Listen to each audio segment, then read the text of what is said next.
Hello, sobrinhos e sobrinhas fofurinhas da titia, que delícia ter vocês por aqui. Para você que é novo aqui no canal, deixa eu me apresentar. Meu nome é Marcela, sou mais conhecida como a tia do inglês e o meu trabalho aqui é te ajudar a destravar o seu inglês e falar com naturalidade. Você quer falar soltinho, quer parar de falar igual um robozinho? Esse é o lugar para você seguir e eu tenho certeza que você vai gostar muito de tudo que você vai encontrar por aqui. E hoje nós vamos falar de um dos queridinhos dos alunos de inglês. E aí a gente vai começar esse vídeo, ele tá um pouco aí, vamos dizer assim, planejado para ter parte 1, 2 e 3, mas isso vai depender de você, quantos likes a gente vai ter aqui nesse vídeo. Se nós tivermos muitos likes, eu vou trazer a parte 2 para alunos intermediários e a parte 3 para alunos avançados. Hoje nós vamos falar dos queridinhos phrasal verbs. E hoje nós vamos falar dos phrasal verbs para alunos básicos, tá? Primeiro de tudo, vamos entender o que é essa maluquice, essa confusão, essa doideira dos phrasal verbs, tá? Se você for perguntar para um gringo, por exemplo, um nativo, ele vai falar assim, o que é um phrasal verb? What is a phrasal verb?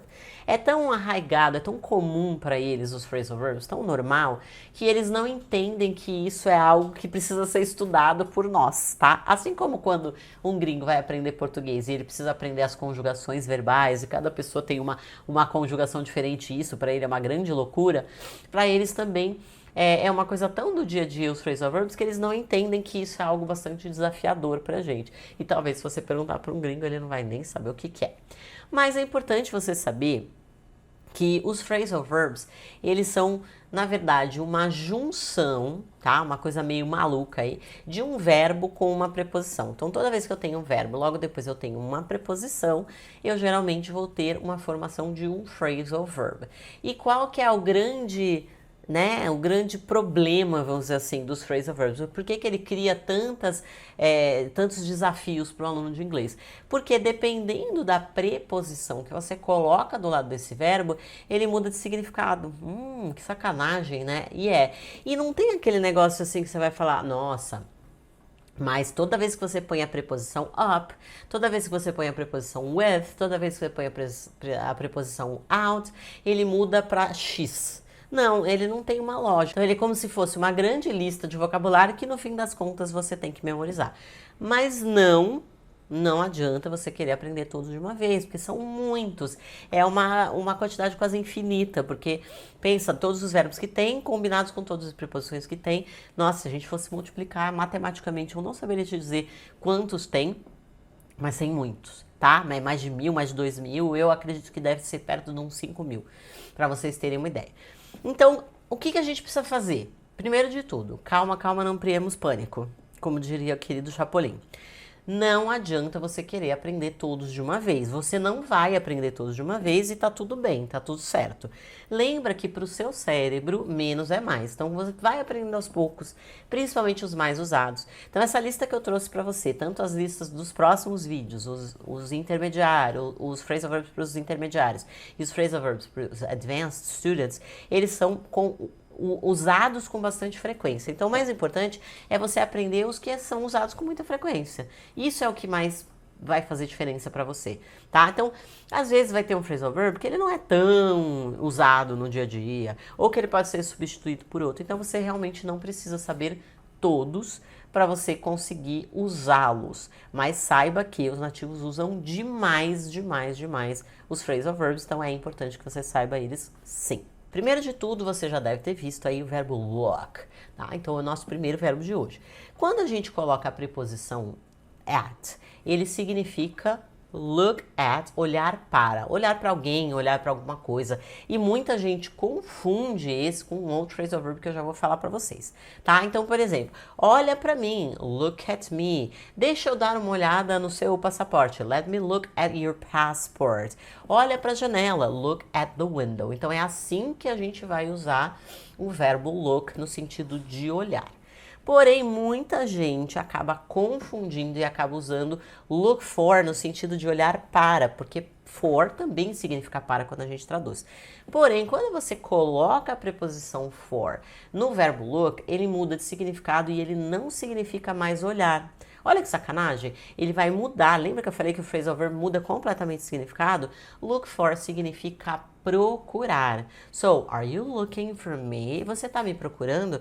He is looking for a new t-shirt. Ele tá procurando uma nova camiseta. Então, presta atenção e não vai mais confundir look at com look for. Um outro phrasal verb também que vai nesse sentido aí mais ou menos de procurar é o look up, que também essencialmente, se você for traduzir, significa olhar para cima, look up, e também pode ser usado nesse sentido de olhar para cima, mas look up também significa procurar, pesquisar. Então, quando você pesquisa em um livro, por exemplo, uma informação, you're looking it up. Você está procurando na internet alguma informação, you're looking it up. I'm looking up this word in the dictionary. Por exemplo, eu estou procurando essa palavra no dicionário. I don't know what this means. Look it up. Olha, eu não sei o que isso significa. Procura e busca, pesquisa. Então ele vem nesse sentido.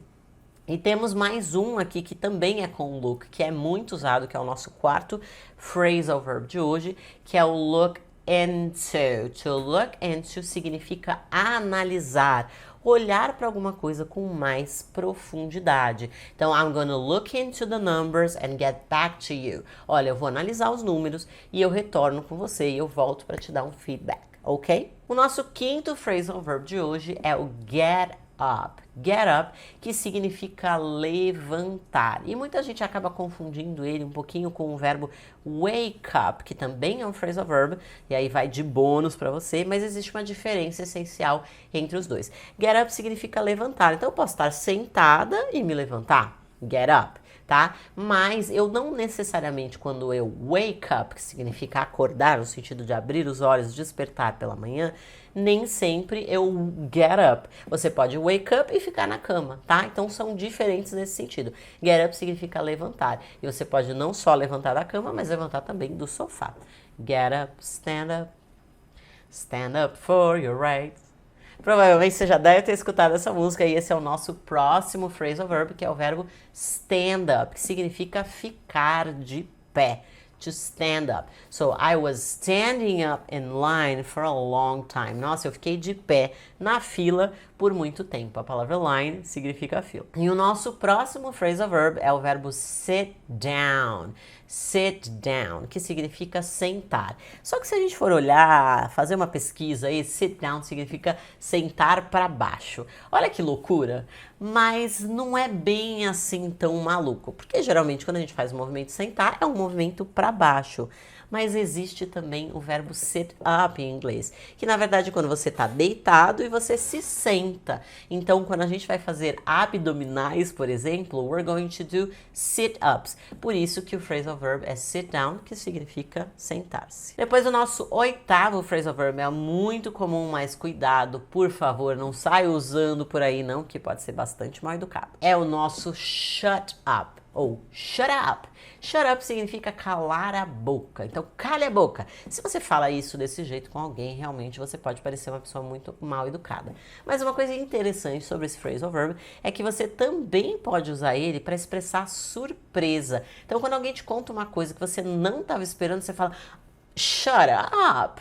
Tipo, nossa, eu não acredito, cala a boca, velho, sério. É mais ou menos nesse sentido. Então, nesse sentido, ele fica leve e descontraído, e no sentido de cala a boca, ele fica extremamente mal educado. Então, toma cuidado. Bom, para você conseguir aprender todos esses phrasal verbs, don't forget to write down. Nosso próximo phrasal verb. Write down significa anotar, e não escrever para baixo, como parece na tradução. Write down, anotar. Don't forget to write down these phrasal verbs. E por último, mas não menos importante, o go for, que é no sentido de se jogar, né? Se jogar numa situação, né? Então, nossa, eu tô querendo estudar, né? E sei lá, fazer uma faculdade nova. Oh, go for it! Tipo, se joga na situação, vai lá, se joga pintosa, põe rosa que você com certeza vai dar certo, tá? Então, esse go for pode ser usado dessa maneira. Very good. Agora que você já entendeu o que são os phrasal verbs, tá na hora de você fazer o quê? Deixar o seu joinha aí e também deixar aqui um comentário que você quer a parte 2 desse vídeo, que são phrasal verbs para alunos intermediários. Bora comentar?